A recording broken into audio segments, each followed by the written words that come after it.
সংস্কৃতি কৃষ্টি culture promote করতে হবে, যেটা উসমান হাদি বলেছে যে কালচারাল ফ্যাসিজমের বিরুদ্ধে আমাদেরকে লড়াই করতে হবে, যে কারণে সে তাকে জীবনও দিয়ে দিতে হলো।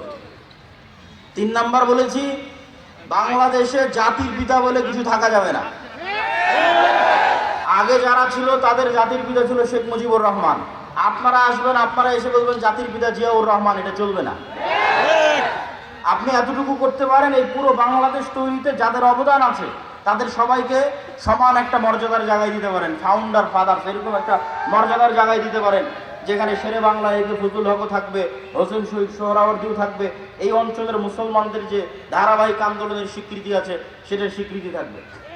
4 নাম্বার বলেছি, অত্র অঞ্চলে ভারতীয় আধিপত্যের যে হেজিমনি, কালচারাল হেজিমনি, তার যতগুলো চিহ্ন আছে তার মধ্যে একটা বড় চিহ্ন হচ্ছে রবীন্দ্রনাথ ঠাকুরের শিরকি জাতীয় সঙ্গীত।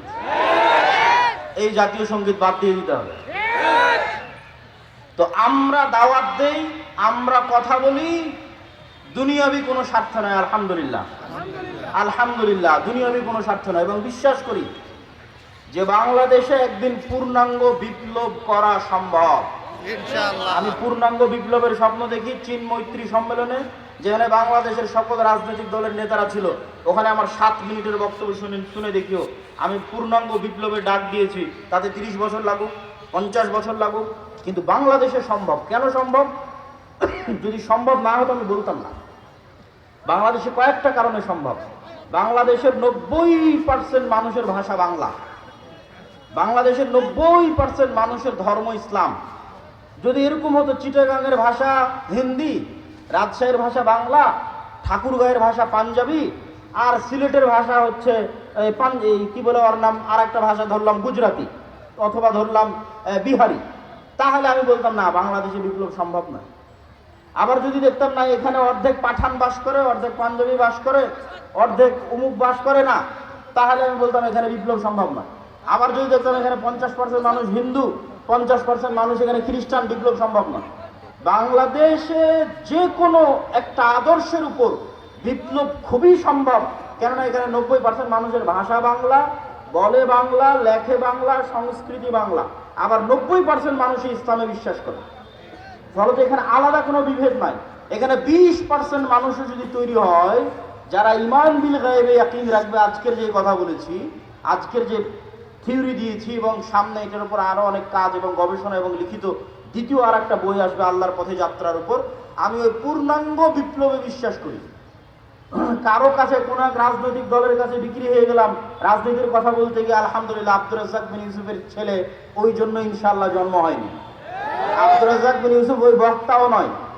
বড় থেকে বড় নেতার ঘরে যখন প্রবেশ করেছে, ছবি মূর্তি থেকেছে, যত বড় মন্ত্রী হোক, যত বড় মিনিস্টার হোক, আব্দুর রাজ্জাক বিন ইউসুফ দাঁড়িয়ে বলে যে ছবি মূর্তি সরাতে হবে, না হলে ঢুকবে না।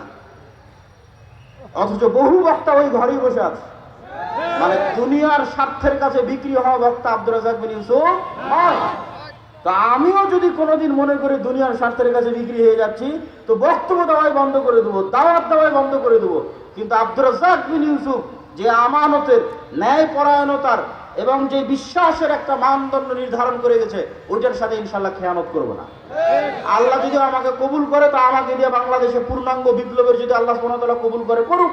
আর আল্লাহ সুবহানাহু ওয়া তাআলা যদি কবুল না করে, তো আমার জায়গা থেকে এই দাওয়াতের মধ্যেই সীমাবদ্ধ। আগামী 50 বছর পর বাংলাদেশে এরকম যুবক তৈরি হবে যারা ইসলামী বিপ্লব, পূর্ণাঙ্গ ইসলামী বিপ্লব করবেই করবে। আজ না হলে ঈসা আলাইহিস সালামের যুগে হবে। কিন্তু আমরা বিক্রি হওয়ার মধ্যে নয় ইনশাআল্লাহ। আর ওইভাবে আমাদেরকে আমার মা এবং বাবা বড়ও করেনি, আলহামদুলিল্লাহ। দুনিয়ার কারো কাছে কোনো কিছুর জন্য মুখাপেক্ষী নয়, আলহামদুলিল্লাহ। আল্লাহ সুবহানাহু ওয়া তাআলা যেন এটার উপর ঈমান পর্যন্ত, মৃত্যু পর্যন্ত থাকার তৌফিক দান করে, আল্লাহুম্মা আমিন।